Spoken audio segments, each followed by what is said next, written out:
उत्तम दर्शन है। जिस दिन आपको ऐसी दृष्टि मिल जाए कि कण कण में भगवान को देखो, तो आपने उत्तम दर्शन कर लिया भगवान का। अब जीते जी आपकी मुक्ति हो गई, जीवन मुक्ति। यदि आपकी दृष्टि ऐसी बन गई कि सबको भगवान मान रहे हैं, यहाँ तक कि मैं ही भगवान का स्वरूप हूँ।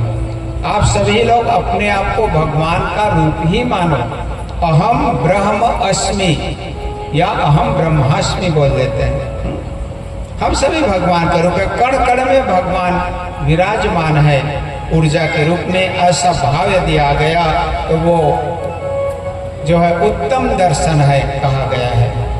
और ये आती है तीन चीजों से। तीन मार्ग है भगवान को प्राप्ति करने का, तीन मार्ग, एक कर्म मार्ग, एक ज्ञान मार्ग और एक भक्ति मार्ग। कर्म मार्ग क्या कहता है आपको?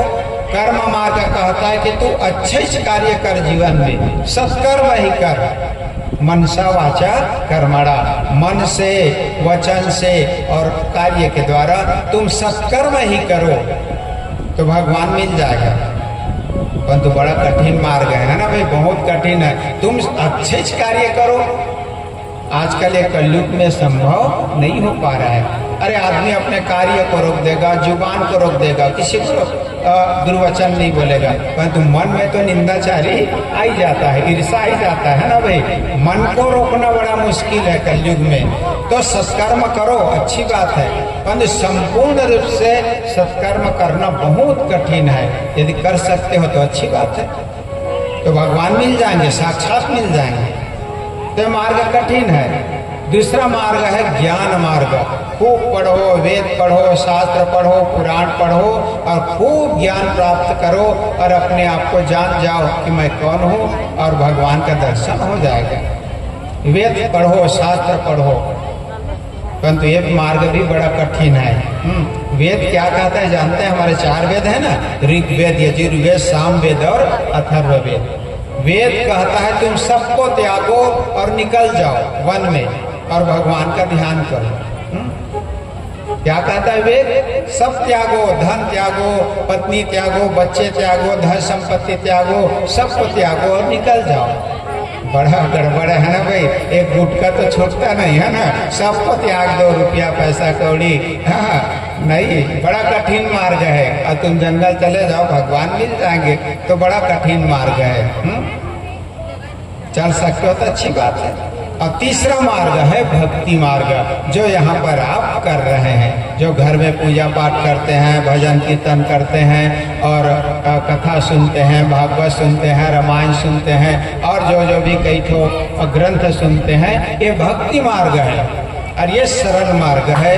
हम कलयुग के व्यक्ति इस भक्ति मार्ग के द्वारा भगवान की कृपा को हम प्राप्त कर लेते हैं। सबसे उत्तम भक्ति मार्ग है और सरल मार्ग है। जीवन जीते रहो, गृहस्थ धर्म में है, गृहस्थ धर्म में धन संपत्ति भी कमाना है, घर परिवार चलाना है, कार्य करो, मना ही नहीं है। और साथ में सत्कर्म करते हुए और भगवान का भजन कीर्तन करते हुए यदि अपना जीवन गुजारते हो सरल ढंग से, सबसे उत्तम जिंदगी सहजा अवस्था कहा गया है। सहजा, सरल ढंग से तुम जीवन जी लिए, ये सबसे बड़ा जीवन है।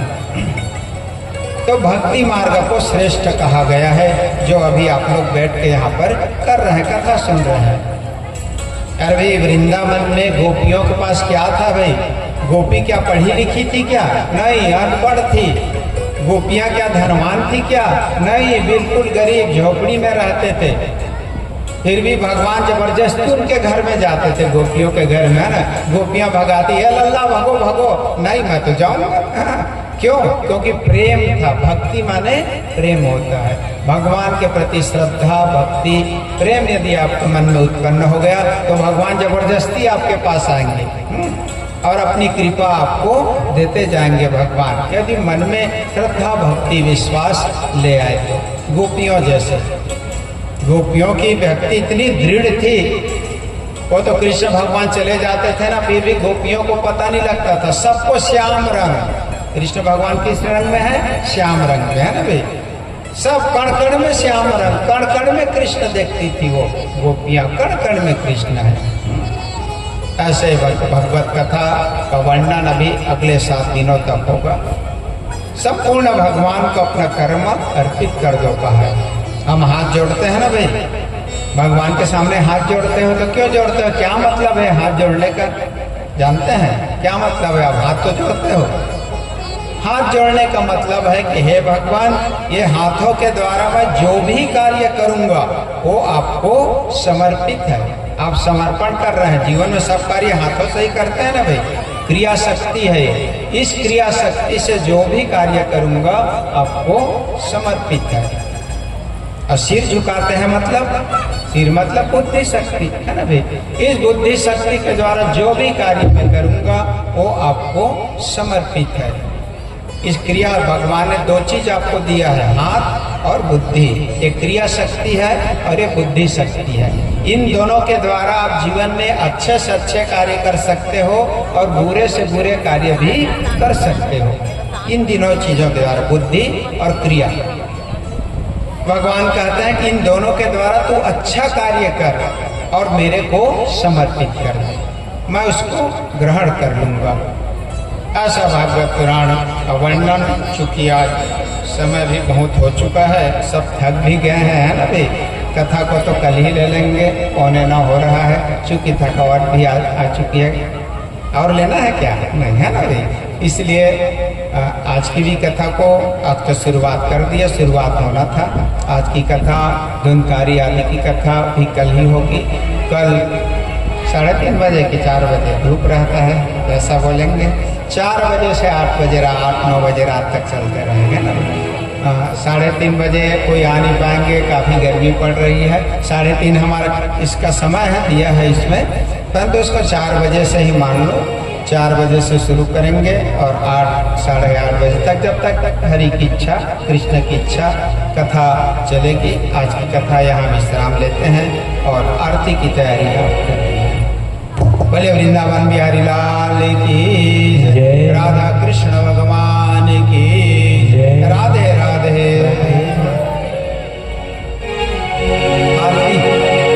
मुझे चरणों से लगा ले मेरे श्याम मुरली वाले, मुझे चरणों से लगा ले मेरे श्याम मुरली वाले, मुझे चरणों से लगा ले मेरे श्याम मुरली वाले।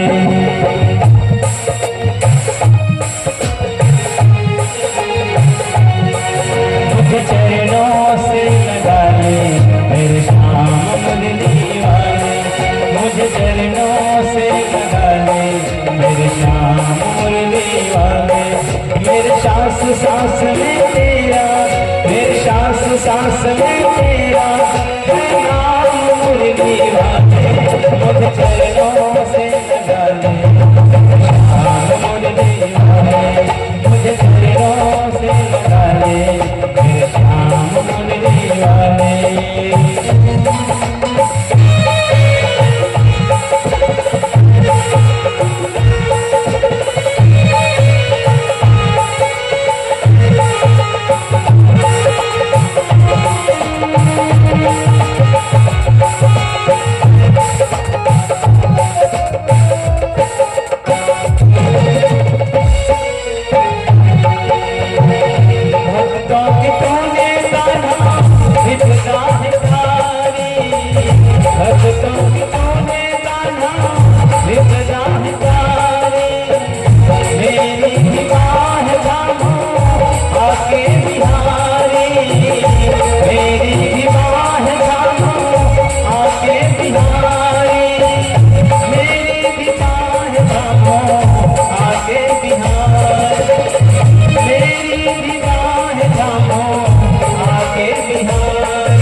जरा से दे दो जरा मुझे भी चरणों में बस जरा से सुबह तुम्हीं हो तुम्हीं सुबह तुम्हीं हो तुम्हीं मेरे शाम मुझे दीवाने मुझे चरणों से लगा ले मुझे दीवाने मुझे चरणों से लगा ले मेरे शाम मुझे दीवाने मेरे सांस सांस में मेरे सांस सांस में अरे नाम दीवाने मुझे चरणों से लगा ले मेरे शाम मुझे दीवाने मुझे चरणों से लगा ले मेरे शाम मुझे दीवाने चरणों से लगा ले मेरे शाम मुझे दीवाने मुझे चरणों से लगा ले मेरे शाम मुझे दीवाने मुझे चरणों से लगा ले मेरे शाम मुझे दीवाने। प्रेम से वृंदा